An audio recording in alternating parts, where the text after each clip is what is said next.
अस्सलाम वालेकुम। मेरी आवाज़ और स्क्रीन क्लियर है आपको? जी सर।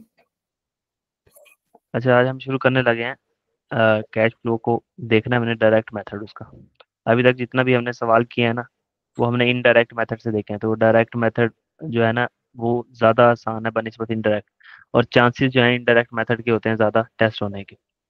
ठीक है, क्योंकि उसमें थोड़ी कम्प्लेक्सिटीज होती हैं ज़्यादा। तो जैसे मैंने आपको डायरेक्ट मेथड में एक रूल लिखवाया था कि जिन जिन आइटम्स के ओपनिंग और क्लोजिंग बैलेंसेस दिए होंगे, ठीक है, जिन जिन बैलेंस शीट आइटम्स के ओपनिंग क्लोजिंग बैलेंसेस दिए होंगे, हम उनका लेजर ओपन करेंगे। ये रूल लिखवाया था मैंने, आपको याद होगा। जी और साथ सर। बताया था कि वर्किंग कैपिटल आइटम चेंजेस में कौन सी चीज़ें जाएंगी और कैश एंड कैश इक्विवेलेंट में कौन सी चीज़ें जाएंगी। ठीक है, उनके अलावा देखना है कि जिन जिन के ओपनिंग क्लोजिंग दिए हैं बैलेंस शीट आइटम्स के, हमने उनके लेजर्स ओपन करने हैं। और डिविडेंड पेएबल और टैक्स पेएबल का लेजर लाजमी ओपन करना है, ये बात बताई थी। और ये बताया था कि हमने जो इनडायरेक्ट मेथड है ना, ये थोड़ी एडवांस बातें हैं। अगर तो वो टेस्ट कर गया तो ठीक है, नहीं तो फिर इसको बीइंग अ रूल याद रख लेना। इनडायरेक्ट मेथड में आपने जो रिसीवेबल्स लेने होते हैं ना, वो नेट रिसीवेबल्स लेने होते हैं। ठीक है, नेट रिसीवेबल्स का मतलब ये होता है कि आपके जो रिसीवेबल्स होते हैं, उसमें से आपने प्रोविजन को क्या कर देना है, माइनस कर देनी है। और जो नेट में नेट रिसीवेबल्स बचेंगे, वो रिसीवेबल्स आपने लेने होते हैं कहाँ पे, इनडायरेक्ट मेथड में। समझ आती बात? रिपीट करिएगा सर। मैंने आपको बताया था कि आपने इनडायरेक्ट मेथड में नेट रिसीवेबल्स लेने होते हैं, जैसे इस सवाल के अंदर उसने यहाँ पे लिख के बताया हुआ था। दूसरा सवाल था वो ड्रम लिमिटेड का। मैं यहाँ ओपन कर लेता हूँ, अगर शायद नहीं पढ़ा। ड्रम लिमिटेड में उसने ऊपर लिखा हुआ था यहाँ पे कि आपके पास नेट रिसीवेबल्स इतने हैं, और नीचे प्रोविजन की एक एंट्री दी हुई थी। याद पड़ता है कुछ? ये खोलूं दोबारा से सवाल? नहीं सर, ठीक है। तो नेट इनडायरेक्ट मेथड में सिंपल आपने रूल याद रखना है ना, कि आपने जो रिसीवेबल्स लेने होते हैं ना वर्किंग कैपिटल आइटम चेंजेस के अंदर, वो आपके नेट रिसीवेबल्स होते हैं। ठीक है, नेट रिसीवेबल्स आप क्यों ले रहे होते हैं? क्योंकि आपका जो स्टार्टिंग पॉइंट होता है ना, वो प्रॉफिट बिफोर टैक्स है। ठीक है। तो लेकिन जो डायरेक्ट मेथड है ना, उसमें आपने ग्रॉस रिसीवेबल्स लेने होते हैं। बस ये अपने पास लिख लो, अभी जब सवाल करवाऊंगा ना तो फिर थोड़ा कुछ समझ आ जाएगा। ग्रॉस रिसीवेबल लेने होते हैं, और वो आपने प्रोविजन का जो लेजर उसको अलग बनाना होता है।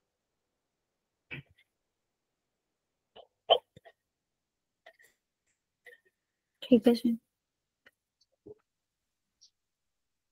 ठीक है, ये हमने लिख। अच्छा, अब सिंपल सी बातें एक बार दोहरा देता हूँ अच्छी तरीके से, इसको दोबारा नोट डाउन कर लेना लेक्चर को दोबारा सुन के। कि इनडायरेक्ट मेथड में जिन जिन आइटम्स के बैलेंस शीट आइटम्स के हमें ओपनिंग क्लोजिंग दिए होते हैं, हम उनका लेजर ओपन करते हैं। डिविडेंड पेएबल और टैक्स पेएबल का लेजर लाजमी ओपन करते हैं। ठीक है, इनडायरेक्ट मेथड में हम नेट रिसीवेबल्स लेते हैं कहाँ पे, वर्किंग कैपिटल आइटम चेंजेस के अंदर। नेट रिसीवेबल का मतलब ये है कि रिसीवर और प्रोविजन अलग अलग दिए हैं, तो रिसीवर और प्रोविजन को नेट कर लेना आपने। डायरेक्ट मेथड में आपने ग्रॉस रिसीवेबल देने हैं, और प्रोविजन का लेजर अलग बनाना है। ठीक है, अब डायरेक्ट मेथड का ये भी रूल लिखवा रहा हूँ, जब भी सवाल करवाऊंगा तो समझ आ जाएंगी बातें सारी। ठीक है, और डायरेक्ट मेथड में आपने जो रूल लिखना है ना, वो ये कि जो वर्किंग कैपिटल आइटम चेंजेस है ना, working working capital item changes, उनके भी लेजर बनाने हैं। डायरेक्ट मेथड का फार्मूला क्या है, डायरेक्ट मेथड को करने का तरीका क्या है, कि जो वर्किंग कैपिटल आइटम चेंजेस है ना, उनके भी आपने क्या बनाना है, उनके भी आपने क्या बनाने हैं, लेजर्स। लेजर्स बनाने हैं। ठीक है, ये नोट डाउन कर लो अपने पास।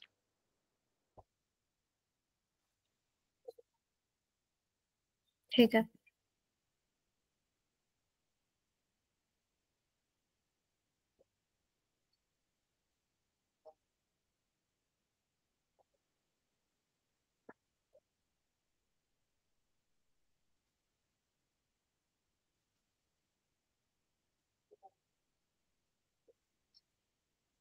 कर लिया सर। ठीक है।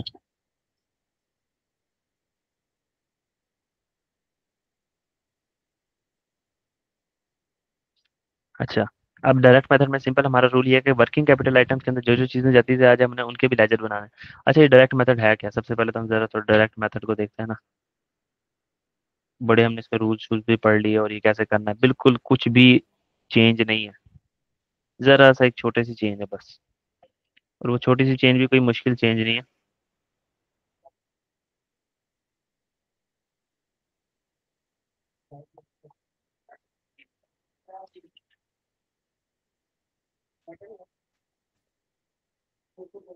एक सेकंड सर।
अच्छा जी।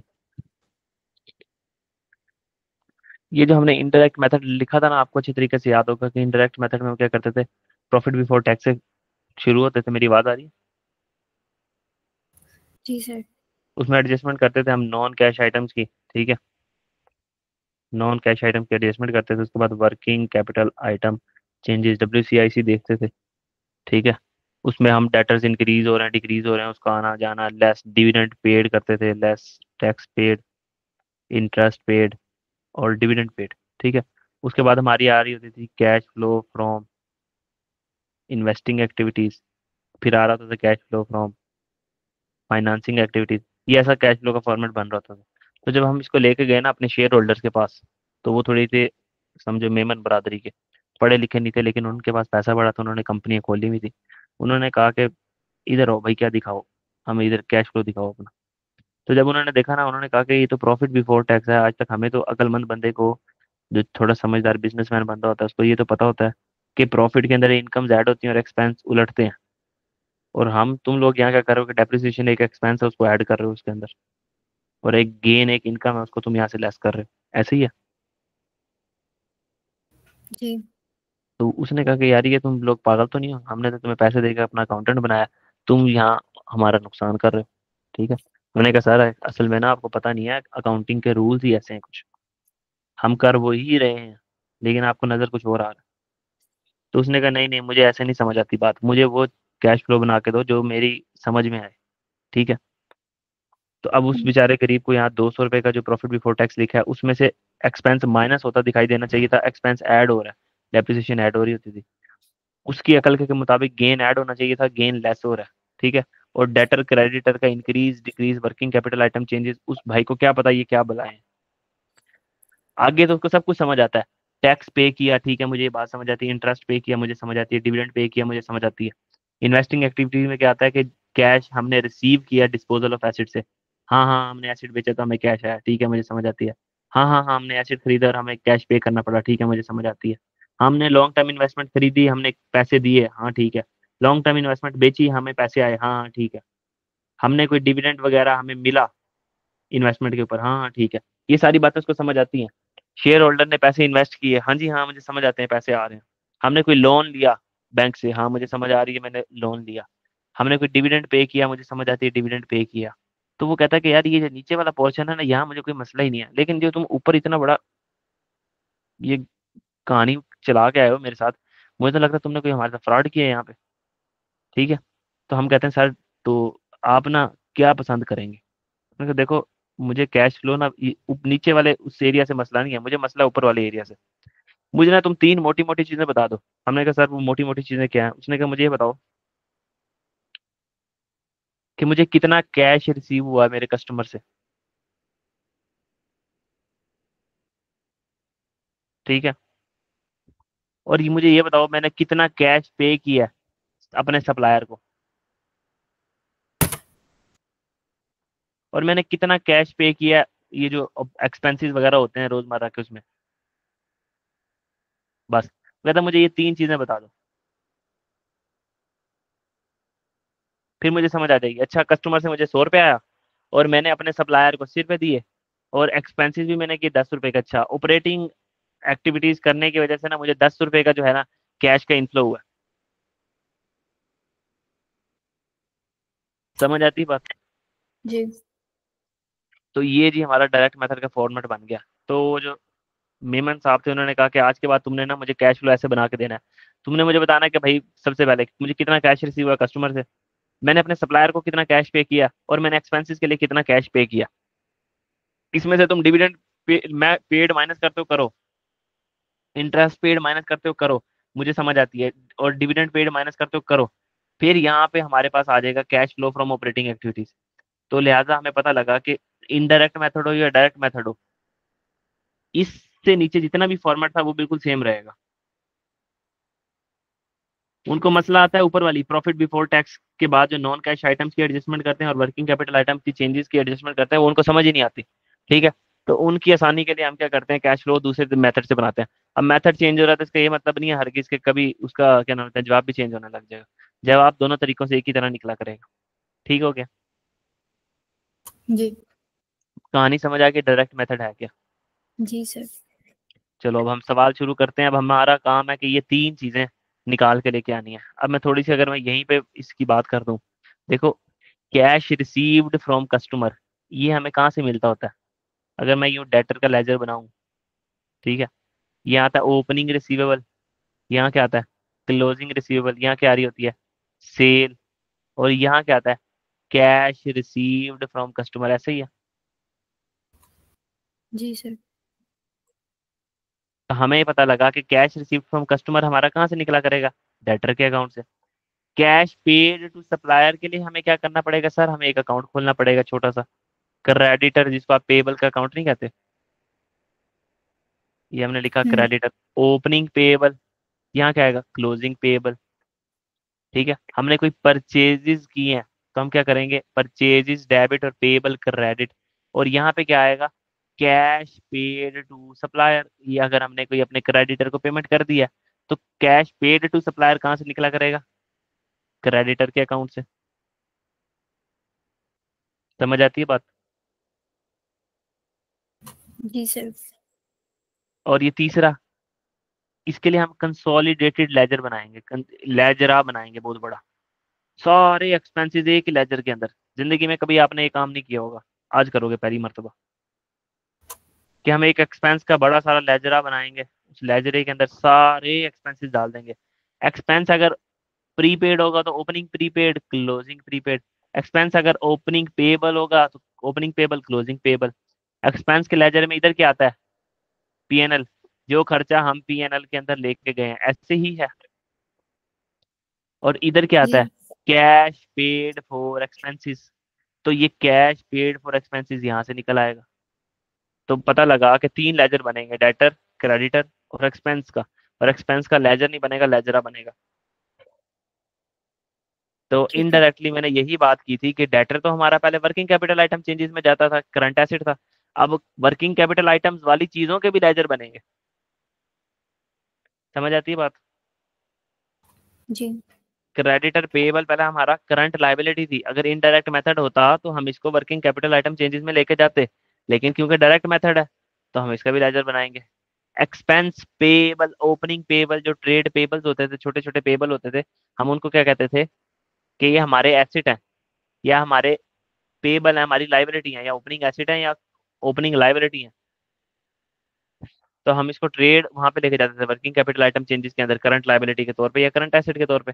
लेकिन अब हम इनका भी लेजर बनाएंगे। तो ये थी सारी डिस्कशन। समझ आ गई कि वो क्या रहा है? बाकी कर लेते हैं हम सवाल को। आ गई है समझ।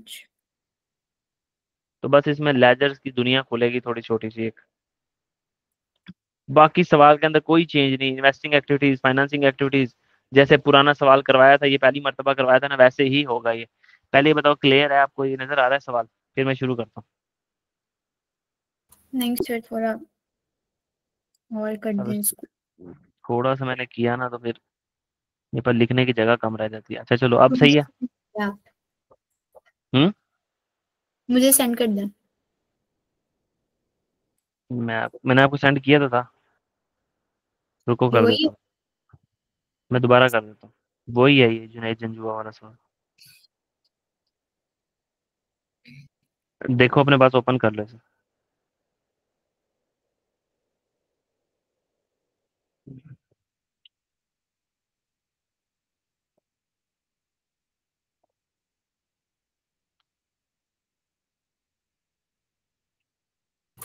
ठीक है सर, मिल गया। मिल गया? जी। दो पिक्चर्स होंगी। जी। फिर रीसेंड कर देता हूँ बाद में, फिर दोबारा ऑन ना करना पड़े। नहीं देख लो। सर। नहीं सर, मिल गया। चलो शुरू करें फिर।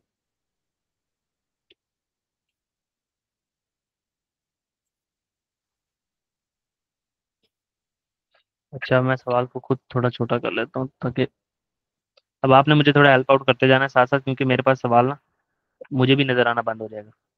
ठीक है। फिर भी स्क्रीन पे देखते जाना, ठीक है?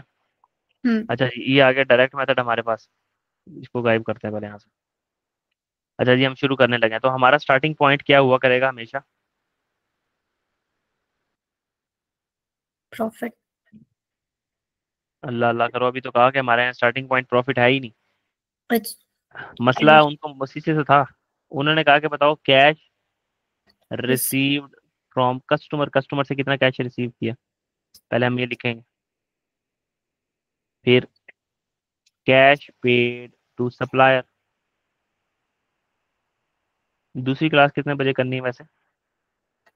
आप बता दें। Cash paid for expenses. ये जब आप इजी हो आप बता देना। इसके बाद अभी आपकी दो क्लासें तो होनी है, एक ऑडिट की और सर उसामा की। ठीक है, ऑडिट उसके बाद। की मैम की?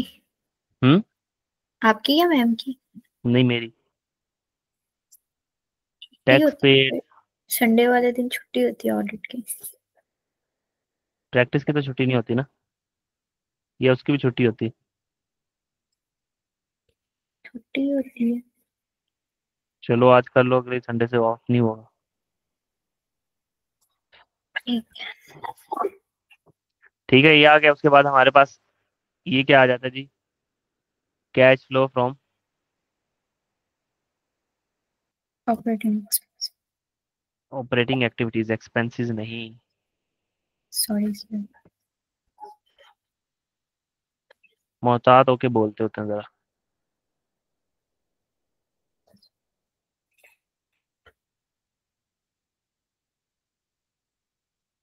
अच्छा, इसके बाद हमारा मजीद क्या आता है?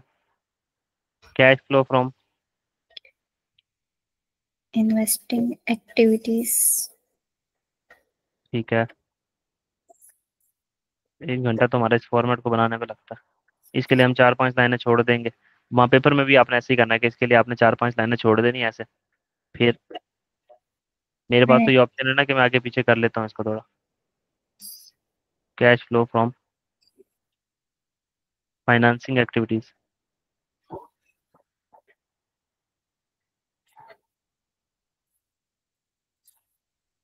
चलो, ये हम सवाल को पढ़ना शुरू करते हैं और अल्लाह अल्लाह करते हैं और देखते हैं कैसे होता है हमारे से सवाल। बिस्मिल्लाहिर्रहमानिर्रहीम। वगैरह mister Junaid Janju has provided you with the following statement of financial position. अच्छा, एक बात याद रखना। चलो आगे जाके बताता हूँ। अच्छा, ये हमें दिया हुआ है जी। मैंने सिर्फ एक रूल लिखवाया। मैंने कहा कि वर्किंग कैपिटल आइटम चेंजेस के भी लेजर बनेंगे। ठीक है। इसके अलावा बाकी जो चीज जहां जाती थी ना उसके साथ वही सलूक करना है। बैलेंस शीट आइटम के अगर लेजर बनते थे तो उनके लेजर आज भी लेजर बनेंगे। अगर वर्किंग कैपिटल आइटम चेंजेस के लेजर बनने हैं आज, उसके अलावा कैश एंड कैश इक्विवेलेंट की चीजें थी वो कैश एंड कैश इक्विवेलेंट के अंदर ही जाएंगी। ठीक है, ठीक है। बाकियों का रूल नहीं चेंज कर देना। तो सबसे ओके। पहले पे है हम कैश। तो कैश हमारा कहाँ जाता है? Cash cash and and. Cash. ठीक है, तो हम यहाँ आए और हमने यहाँ कैश एंड कैश थोड़ा सा साइड पे करके कैश एंड कैश इक्विवेलेंट। तो अब आपने मुझे वैल्यूज देख देख के बतानी है। ओपनिंग 32,000। ओपनिंग देख लेना, ओपनिंग 2009 है कि 2010 है? 2009। और 2010 क्लोजिंग है। जी सर। तो ये आ जाएगा 2010 क्लोजिंग और 2009 ओपनिंग। कैश का कितना है opening balance? Thirty two 3। Thousand ठीक है। आगे। और क्लोजिंग बैलेंस? 1,45,000। 1,45,000 closing balance. चलो ठीक है, आगे आ जाओ।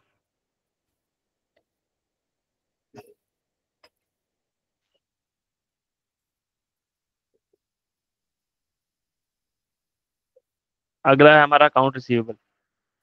अकाउंट रिसीवेबल हमारे पास पहले होता था, वर्किंग कैपिटल आइटम चेंजेस के अंदर जाता था, लेकिन अकाउंट रिसीवेबल डेटर, इस बार डेटर का भी क्या बनना है? लेजर। तो हम यहाँ आए और हमने आके डेटर का जी लेजर बनाया। तो वन नोट बता रहा है कि मैं आपको शदीद तंग करने वाला हूँ आगे।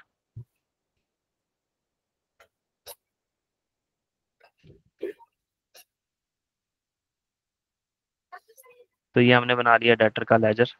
तो हमारे पास डेटर का ओपनिंग बैलेंस कितना दिया हुआ? 1,04,000। 1,04,000। 1,04,000। और कैरी डाउन बैलेंस कितना है? 2,80,000। 2,80,000। देखो डेटर के लेजर में कॉमन चीजें जो एबनॉर्मलिटी के अलावा नॉर्मल चीजें क्या क्या आती हैं डेटर के लेजर में, बताओ। अलाउंस। प्रोविजन। ये अब नॉर्मल चीजें हैं। डेटर के लेजर में क्रेडिट सेल्स आती हैं, डेटर डेबिट, सेल क्रेडिट। ठीक है, ये आती है सेल। फिर हम अगर डेटर को पैसे वापस करें तो हम क्या करते हैं?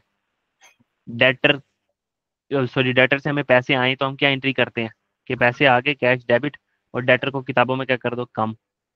ये एक एंट्री ये आती है नॉर्मल डेटर के लेजर में। और डेटर के लेजर में दूसरी एंट्री क्या आती है? सेल जब भी करते हो आप तो क्या करते हो? डेटर डेबिट और सेल क्रेडिट। ये दो है नॉर्मल चीजें जो आती हैं। एक डेटर के अकाउंट के अंदर चार नॉर्मल चीजें आती हैं: opening balance, closing balance, sale, और जो कैश रिसीव्ड फ्रॉम कस्टमर्स है। ठीक है, ठीक है। और बाकी जो चीजें हैं ना, हाँ इसके अंदर और बहुत सी चीजें आती हैं, ऐसी बात नहीं कि इसके अंदर चीजें नहीं आती। इसके अंदर सेल रिटर्न भी आती है। हम्म। ठीक है, यहाँ पे डिसऑनर्ड चेक्स भी आते हैं, ये भी आपने पढ़ा होगा। ठीक है, यहाँ पे इंटरेस्ट ऑन रिसीवेबल्स भी आ रहा होता है। ठीक है, इसके अलावा यहाँ पे डिस्काउंट अलाउड भी आ रहा होता है। इसके अलावा यहाँ पे बैड डेट भी आ रहा होता है। तो अगर मैं ऐसे बनाना चाहूँ तो इसके अंदर बहुत सारी चीजें बन सकती हैं, लेकिन ये सारी एबनॉर्मेलिटीज हैं। ठीक है, एबनॉर्मेलिटीज हैं ये सारी चीजें। एक आज के बाद याद रखना कि अगर मैं कभी पूछूं कि डेटर के लेजर के अंदर नॉर्मल चीजें कौन कौन सी आती है, तो आपको ओपनिंग बैलेंस, बैलेंस, डेटर की सेल आ जाएगी, क्रेडिट सेल, और जो कैश रिसीव हुआ कस्टमर के साथ।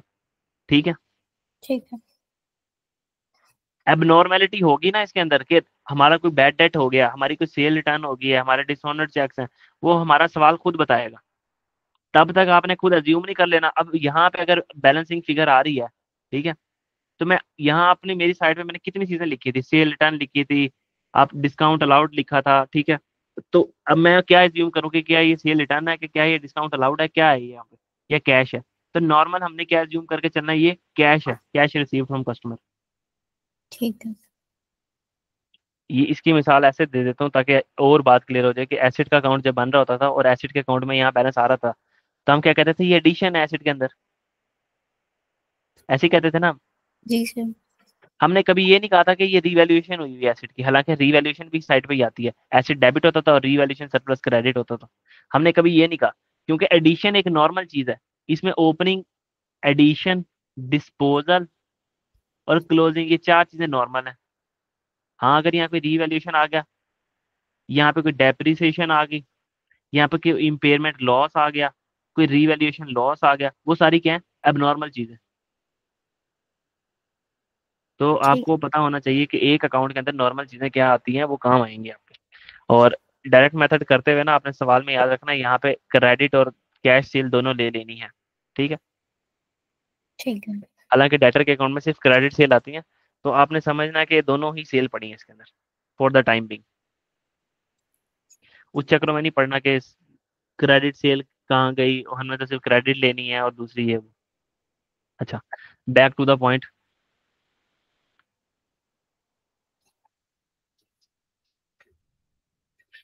यार,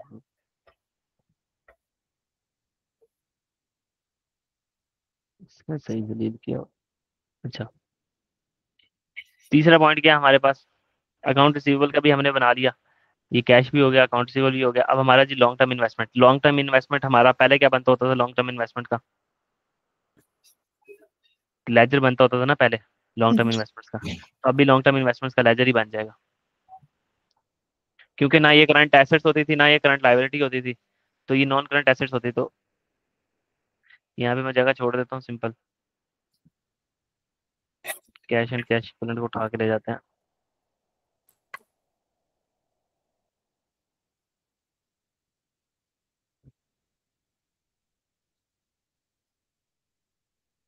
उनतालीस, 32,000 था ना ये, 32,000। जी सर।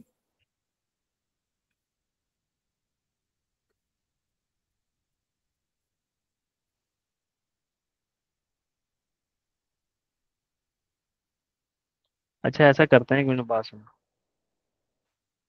आपके सामने सवाल खुला हुआ है ना, जी सर। तो मैं सवाल अपने पास भी खोल लेता हूँ, और यहाँ पे जितने लेजर बनते हैं ना प्रोबेबली वो बना लेते हैं।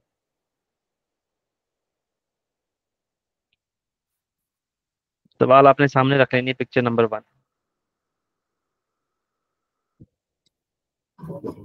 अच्छा जी, उसके बाद है हमारा लॉन्ग टर्म इन्वेस्टमेंट। तो हमें पता था कि लॉन्ग टर्म इन्वेस्टमेंट का हमने यहाँ बना लेना लेजर, ताकि हमारा सवाल हमें जल्दी समझ आए, बार बार वहां जाना और यहाँ आना फिर। तो लॉन्ग टर्म इन्वेस्टमेंट हमारा क्या होता है, एसिड। तो एसिड का ओपनिंग बैलेंस कितना दिया हुआ है हमारे पास, 1,70,000। 1,70,000 ओपनिंग बैलेंस दिया हुआ है, और क्लोजिंग बैलेंस कितना दिया हुआ है हमें, 2,20,000। 2,20,000। मैंने ये लिख लिया। फिर उसके बाद अगली आइटम है हमारे पास इन्वेंट्री। इन्वेंट्री पहले करंट एसिड होती थी, और हमारी कहाँ जाती होती थी inventory, working capital ranges. Working capital में। ठीक है, आज इन्वेंट्री बहन का भी हमने क्या बना लेना, लेजर।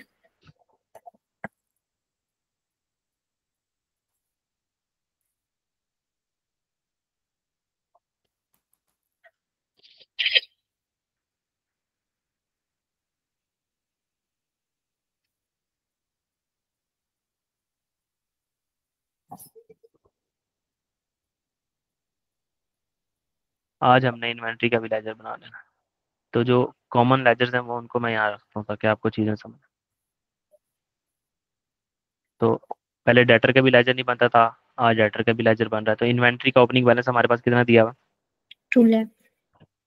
2 लाख रुपए का हमारे पास, और क्लोजिंग बैलेंस कितना दिया हुआ, 4,24,000। 4,24,000। ठीक है। अच्छा, मैंने यहाँ बता दिया था कि यहाँ के हमारे पास सेल आ जाएंगी सबसे पहले तो, और यहाँ से हमारे पास क्या आएगा, कैश। और ये वो कैश है जो कैश रिसीव्ड फ्रॉम कस्टमर है, ऐसी है। तो बस अब इस लेजर के अंदर हमने ये दो चीजें तलाश करके लेके आनी है। अगर मैं इन्वेंट्री के लेजर में आपसे पूछूं नॉर्मल चीजें कौन सी आती हैं, तो आप क्या कहते हो कि यहाँ इन्वेंट्री के लेजर में और कौन सी चीज आती है, रिसीवेबल्स। इन्वेंट्री के लेजर में रिसीवेबल्स। पेबल्स। हाँ। Inventory debit, payables credit. हाँ, इन्वेंट्री डेबिट, और यहाँ पे क्रेडिटर भी कह सकते हो आप इसको, क्रेडिटर पेबल एक ही बात होती है ना। जी सर। ठीक है, इन्वेंट्री डेबिट, क्रेडिटर क्रेडिट। और अगर हमने कोई पेमेंट कर दी है, सॉरी, पेमेंट तो नहीं आएगी यहाँ पे, ये आ गई क्रेडिटर। दूसरा, इन्वेंट्री के लेजर में क्या आती है, कॉस्ट ऑफ सेल,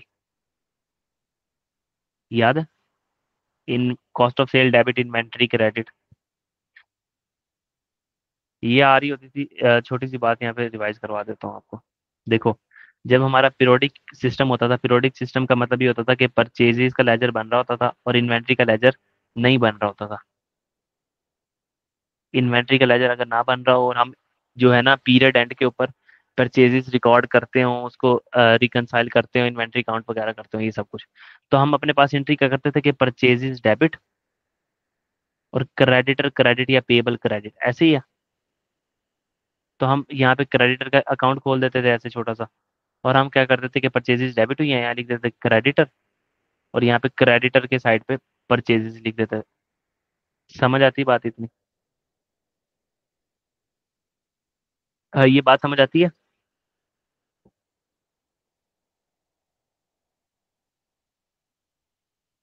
मेरी आवाज आ रही जी सर, आ गया समझ। है? रिस्पॉन्ड ही नहीं करते आप। अच्छा, फिर अगर इन्वेंट्री का लेजर बन रहा होता तो हम सिंपली क्या कहते थे कि भाई यहाँ पे इन्वेंट्री का लेजर बन रहा है, तो हम अपने पास क्या करते थे, इन्वेंट्री को डेबिट करते थे, ऐसे करके इन्वेंट्री को डेबिट किया और क्रेडिटर को क्रेडिट कर दिया। तो यहाँ पे सिंपली क्रेडिटर, यहाँ पे क्या जाता था इन्वेंट्री, कि इन्वेंट्री डेबिट हो रही है, ये इन्वेंट्री को डेबिट करके यहाँ क्रेडिटर। ठीक है, यहाँ आ गया ओपनिंग इन्वेंट्री, और ये वो परचेजेज ही है, बस नाम क्या दे दिया हमने उसको, इन्वेंट्री, है ये वो परचेज ही। ठीक है, बात समझ जी आती है? सर। तो ये जी। क्रेडिटर का क्या मतलब होता था कि ये हमारी कॉस्ट ऑफ परचेज है, जो चीज हमने परचेज की है ना उसकी हमें कितनी कॉस्ट पड़ी, वो हमें कहाँ से पता लगेगी, इसी लेजर से कि क्रेडिटर को कितनी पेमेंट करनी है, तो हमारी कॉस्ट ऑफ परचेज है। यहाँ हमारी क्या है कि कॉस्ट ऑफ सेल, कितने की हमने वो सेल की। Opening inventory cost of purchase, closing इन कॉस्ट ऑफ सेल माइनस करके क्लोजिंग इन्वेंट्री निकल आएगी हमारे पास। यहाँ तक बात हम्म, समझ आती है कि नहीं आती? तो बेसिकली नॉर्मल लेजर जो होता है ना इन्वेंट्री का, उसके अंदर ये सारी चीजें आएंगी। आपका opening, opening, creditor, cost of sale और कैरी डाउन। क्लियर है यहाँ तक? जी सर।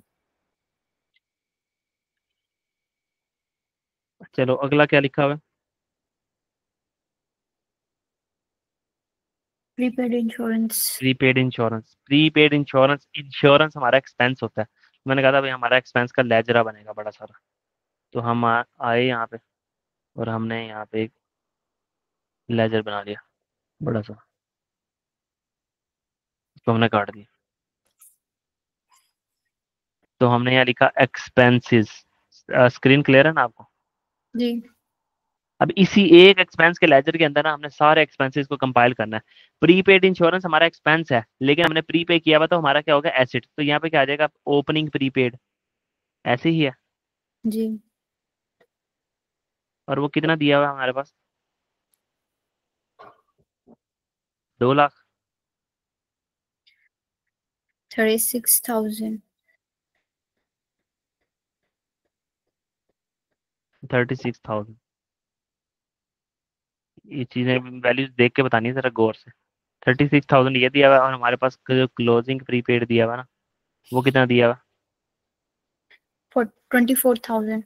24,000। शाबाश। अब उसके बाद हमारे पास क्या दिया हुआ है, ऑफिस सप्लाईज।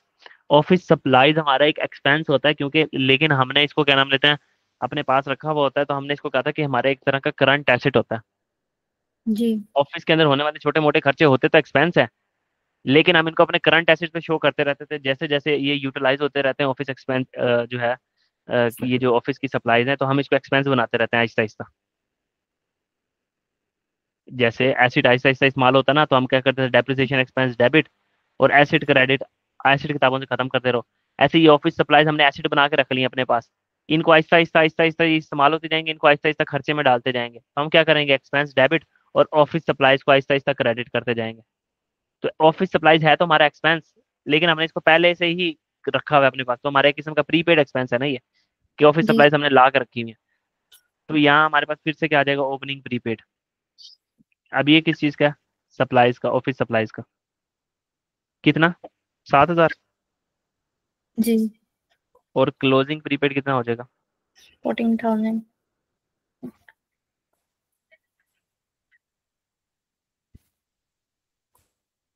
14,000। आगे उसके लैंड। बाद हमारे लैंड, लैंड का पहले क्या करते थे हम? ना ये करंट एसेट है ना ये करंट लायबिलिटी है, लैंड का हम पहले भी लेजर बनाते थे, आप भी लेजर बनाएंगे। ना ये कैश एंड कैश इक्विवेलेंट की कोई चीज़ है। तो ओपनिंग बैलेंस ऑफ लैंड और क्लोजिंग बैलेंस ऑफ लैंड कितना आ रहा? 25 लाख और 18 लाख 10 हजार। जी सर। 25 लाख और 18 लाख 10 हजार। तो मैंने पहले भी कहा था कि इसके अंदर कोई एडिशन हुई है जो 25 लाख से, सॉरी डिस्पोजल हुआ है जो 25 लाख से आके 18 लाख 10 हजार पे गया हुआ है। ऐसे सोचते रहना दिमाग के अंदर। और उसके बाद हमारे पास क्या आ रही है? बिल्डिंग। बिल्डिंग ना करंट एसिड है ना करंट लायबिलिटी है ना कैश एंड कैश इक्विवेलेंट है। ठीक है। तो इसका पहले भी लेजर बनता होता था बिल्डिंग का, अब भी लेजर बनेगा। तो हमने यहाँ लिखा बिल्डिंग। और बिल्डिंग का ओपनिंग बैलेंस कितना दिया हुआ है हमारे पास? 23 लाख। 23 लाख इसका ओपनिंग बैलेंस दिया हुआ। क्लोजिंग 28 लाख। क्लोजिंग दिया हुआ 28 लाख। तो बिल्डिंग में कोई एडिशन लगा नजर आ रही है ऐसे ही, वैसे हम्म। देख के। क्या पता हो ना हो, वो अलग बात है। फिर एक्यूमुलेटेड डेप्रिसिएशन हमें किस चीज़ की दी हुई है? बिल्डिंग की। तो यही हमने एक्यूमुलेटेड डेप्रिसिएशन बना लेनी है किस चीज़ की? बिल्डिंग की। अगर उन्होंने एक्यूमुलेटेड डेप्रिसिएशन को अलग रखा है, तो आप भी अलग रखो। और ये किसकी है? बिल्डिंग की। तो एक्यूमुलेटेड डेप्रिसिएशन का ओपनिंग बैलेंस कितना? 7,20,000। 7,20,000 क्रेडिट बैलेंस और 8,90,000। तो इसका मतलब कोई डिस्पोजल हुआ होगा शायद, या फिर depreciation for the year book की होगी। कुछ ना कुछ तो हुआ ही होगा। समझ आती है बात? जी सर। उसके बाद इक्विपमेंट दिया हुआ। इक्विपमेंट का भी पहले लेजर बनता था, अभी लेजर बनेगा। कोई नई कहानी नहीं। हम यहाँ आए और हमने यहाँ इक्विपमेंट, इक्विपमेंट का ओपनिंग बैलेंस। 11,50,000। जरा होश से बैठना है, थोड़ा सा अटेंटिव होके। ठीक है ना? जी सर। 11,50,000। जहाँ ना समझ आए 10 बार पूछ लेना। और इसका कैरी डाउन बैलेंस, ये पुराना काम करते जा रहे हैं जो अभी तक हमने 3 दिन से सीखा। 3 दिन से 12 लाख। हम यही कर रहे हैं। 12 लाख। अब इक्विपमेंट की क्यूमुलेटिव डेप्रिसिएशन आ रही है, तो हम थोड़ा सा इधर की जानी बातें।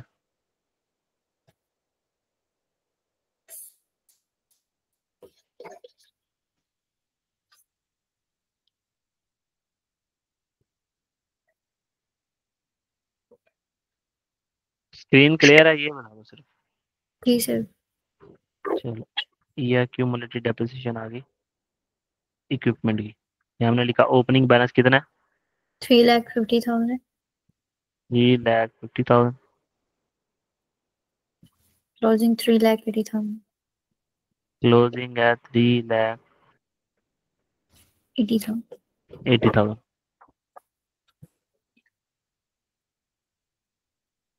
ये हमने लेजर बना दी।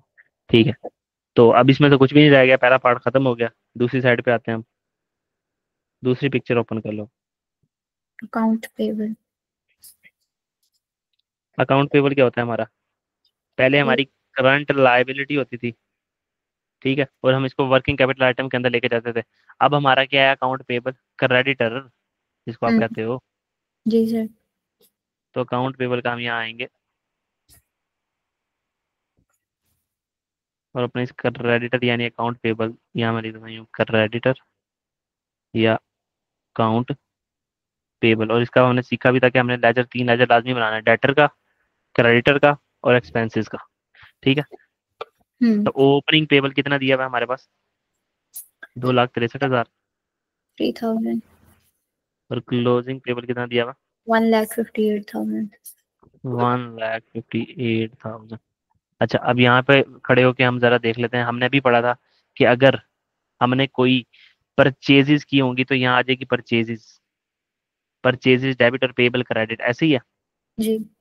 अब तो परचेज का लेजर तो बन ही नहीं रहा, तो इन्वेंट्री डेबिट पेबल क्रेडिट हो जाएगा। हम्म। ऐसे ही है। तो यहाँ क्या आ जाएगी? इन्वेंट्री।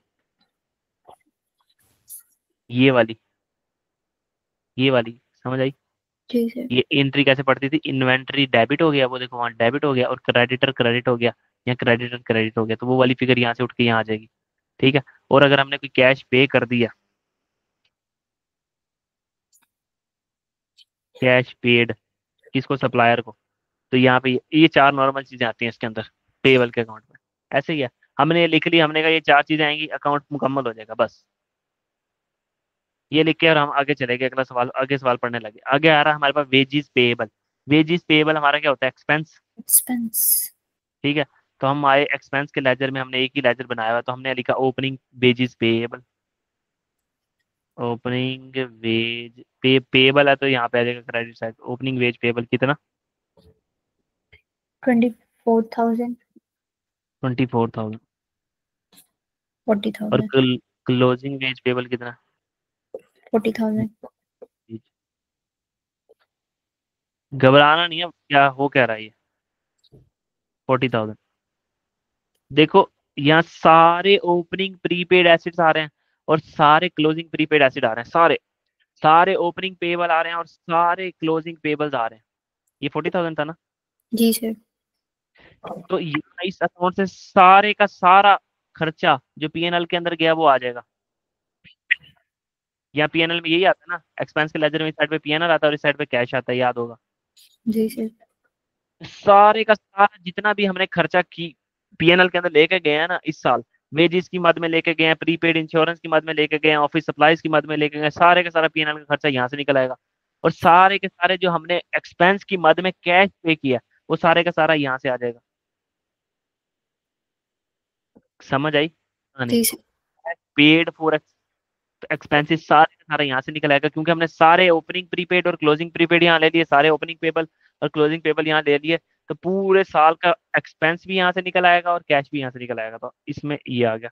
हमने कुछ नया नहीं सीखा अभी तक। ठीक है। अच्छा, इसके बाद हमारे पास शॉर्ट टर्म इन्वेस्टमेंट थी। तो शॉर्ट टर्म इन्वेस्टमेंट पहले भी कैश एंड कैश इक्विवेलेंट के अंदर जाती थी, अब भी वहीं जाएंगे। ये कैश एंड कैश इक्विवेलेंट को यहाँ उठाया, तो हमने यहाँ आए और शॉर्ट टर्म, एसटीआई का मतलब शॉर्ट टर्म इन्वेस्टमेंट, ठीक। शॉर्ट टर्म लोन है, एसटीएल हो जाएगा short- तो लोन भी यहीं जाता होता था। कितना है जी शॉर्ट टर्म लोन हमारे पास? 5,80,000, 5,80,000। जी सर। तो लोन है एक लायबिलिटी है, तो नेगेटिव, यहाँ भी नेगेटिव। याद रख लेना, ये छोटी छोटी बातें गलती करवा देती हैं। उसके बाद लॉन्ग टर्म लोन है। लॉन्ग टर्म लोन का पहले भी अकाउंट बनता था, तब भी अकाउंट बनेगा। तो ये आ गया लॉन्ग टर्म लोन। यहाँ लॉन्ग टर्म लोन का, लॉन्ग टर्म लोन एक लायबिलिटी है, तो opening liability, closing liability. Opening liability कितनी दी हुई है हमें सवाल में? 11,60,000। 11,60,000। स्क्रीन पे साथ 9,85,000। 9,85,000। जी। स्क्रीन पे देख रहे हो ना साथ साथ? जी सर। अब रह गया एक आखिरी लेजर है, वो है कैपिटल का, वो भी यहीं एडजस्ट कर लेते हैं, ये लो, ताकि एक ही पेज के ऊपर सब कुछ आ जाए।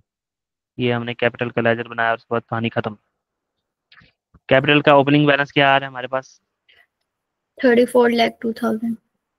34,02,000। और क्लोजिंग बैलेंस क्या आ रहा 38,84,000। है?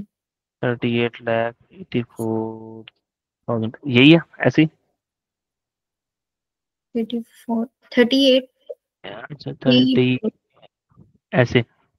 जी सर। ठीक है। तो अब इसके अंदर जो नॉर्मल चीजें आती होती थी वो हमें पता है। इसमें यहाँ आ जाता था पैट, प्रॉफिट आफ्टर टैक्स। अब कैपिटल का अकाउंट बन रहा है तो यहाँ पे ड्राइंग्स ही आएंगी। और अगर ये रिटेन अर्निंग्स का होता तो यहाँ डिविडेंड पेएबल आ रहा होता। हम्म। और डिविडेंड पेड कहाँ से निकलता जाके? डिविडेंड पेएबल के लेजर में। यहाँ डिविडेंड पेएबल का लेजर पिछले सवाल में याद आया, ओपनिंग पेएबल, क्लोजिंग पेएबल। जी सर। ठीक है। यहाँ पे क्या आता था?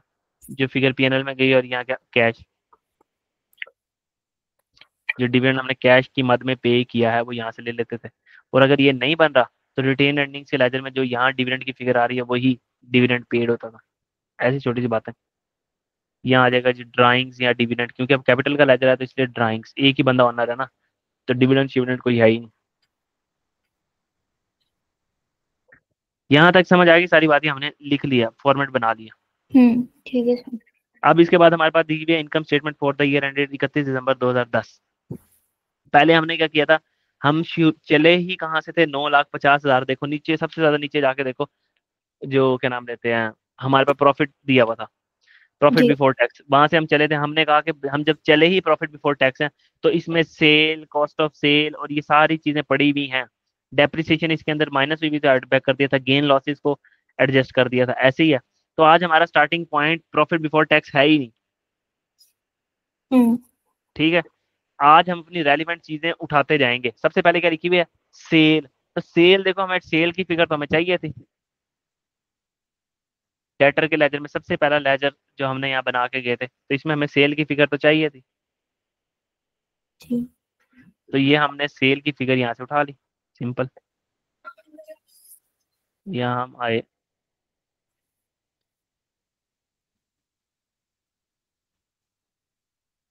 कितनी दी हुई है सेल की अमाउंट, 9280,000 9280,000 ये आ गई हमारे पास सेल।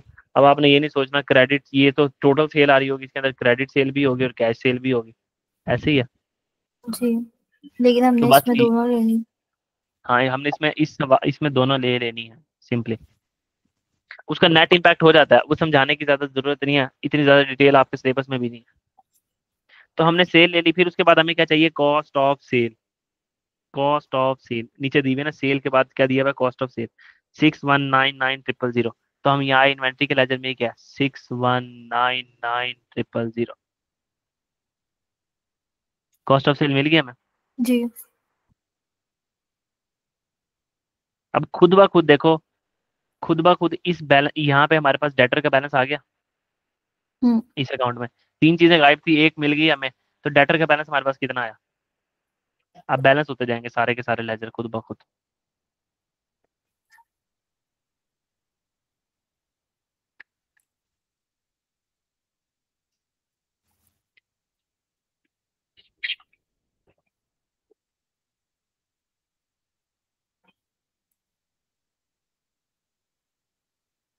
9104 9104, 4 खाली 9104 नहीं आएगा, 1,04,928,000 और 2,80,000, 9104 आएगा। दोबारा चेक करो, 9104,000,000, यही आएगा ना। 04 000 यही आ रहा है। हाँ हाँ हाँ, ठीक है, यही आएगा। तो ये क्या, ये कौन सा कैश है, कैश रिसीव्ड फ्रॉम कस्टमर्स। हम्म। तो ये हम गए और जाके हमने कैश रिसीव्ड फ्रॉम कस्टमर लिख दिया, सिंपल। एक लेजर हमारा बैलेंस हो गया, ये हमने इसको बैलेंस किया, टिक का निशान लगाया है यहाँ पे। और हम यहाँ आए, हमने कहा चलो शुक्र है, उस फॉर्मेट में से कोई सी तो चीज़ निकली सबसे पहले। तो कैश रिसीव फ्रॉम कस्टमर में हम आए और हमने आके यहाँ लिख दिया 9104,000। ठीक है, अब अगले लेजर पे आओ, इन्वेंट्री के लेजर पे। एक, दो, तीन चीजें दी हुई हैं, तो चौथी निकल आएगी खुद ब खुद। जी सर। क्या आया, क्रेडिटर का बैलेंस क्या है।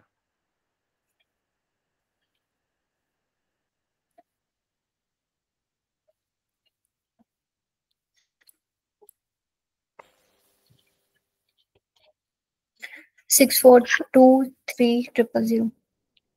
642300, ये क्या है, ये वो बैलेंस है जो यहाँ से निकलेगा और यहाँ आएगा, ऐसे ही है। जी। यानी कि हमारी क्रेडिट परचेजेस जो इन्वेंट्री हमने उधार पे ली है, तो ये अकाउंट भी बैलेंस हो गया। इस अकाउंट में से कोई चीज कहीं नहीं जानी थी। हाँ, इसमें से ये चीज अगर यहाँ ना निकलती तो यहाँ ना आती, और अगर यहाँ ना आती तो फिर ये बैलेंस ना निकलता। यही बैलेंस तो जो है वो हमने कैश पे टू सप्लायर लेना था। हम्म। तो इन्वेंट्री का लेजर बना करेगा कभी कभार, उसमें से हमारी जो क्रेडिटर की फिगर है वो आया करेगी। तो अब ये 642 वहां भी पोस्ट हुआ और यहाँ भी पोस्ट हुआ। एंट्री क्या हुई, इन्वेंट्री डेबिट और क्रेडिटर क्रेडिट। ठीक है। 6423000, यही है ना, 6422300। तो अब हमारे पास कैश पे टू सप्लायर कितना निकल आया इस लेजर से, 6528000, ऐसी है। कहाँ पे अच्छा, ठीक है। देखो यही बनता है 6528000, टैली करो साथ में। 652800, ठीक है सर। 6528000, तो ये आया, हमने यहाँ लिख दिया कैश पे टू सप्लायर नेगेटिव। तो हमारा ये अकाउंट भी बैलेंस हो गया। ठीक है, हम्म। अब एक्सपेंसेस का रहता है, ये बैलेंस नहीं होता क्या सर, क्योंकि इसमें दो कॉमा है। हम्म। तो अब हम अगले लेजर के पास आ जाएंगे। सबसे पहले P&L की फिगर कहाँ से आई? कहाँ से आएगी अभी देखते हैं ना जरा। अभी हमने दोनों कॉमा लगे हुए हैं। एक क्वेश्चन मार्क होता तो हम कहते कि अगला बैलेंसिंग फिगर निकल आता। हम्म। अभी हमारा सवाल पड़ा हुआ है, अभी अभी तो सवाल हमने कंप्लीट पढ़ा भी नहीं है। अच्छा, हमने सेल कॉस्ट ऑफ सेल को पकड़ लिया और पढ़ लिया। अगली इंफॉर्मेशन के ऊपर आओ। देख लिया कि सेल कॉस्ट ऑफ सेल ये सारी चीजें कहाँ आती हैं। ठीक है, फिर देखो हमारे पास दिए हुए हैं ऑपरेटिंग एक्सपेंसेस। ऑपरेटिंग एक्सपेंसेस में आपके पास सेलिंग एक्सपेंसेस है, एडमिनिस्ट्रेटिव एक्सपेंसेस है, और कौन से हैं, डेप्रिसिएशन एक्सपेंस है। तीन एक्सपेंसेस दिए हुए हैं। तीन एक्सपेंसेस दिए हुए हैं। मेरी आवाज आ रही है?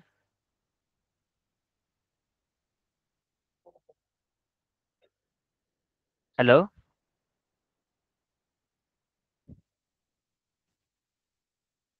मेरी आवाज आ रही है आपको?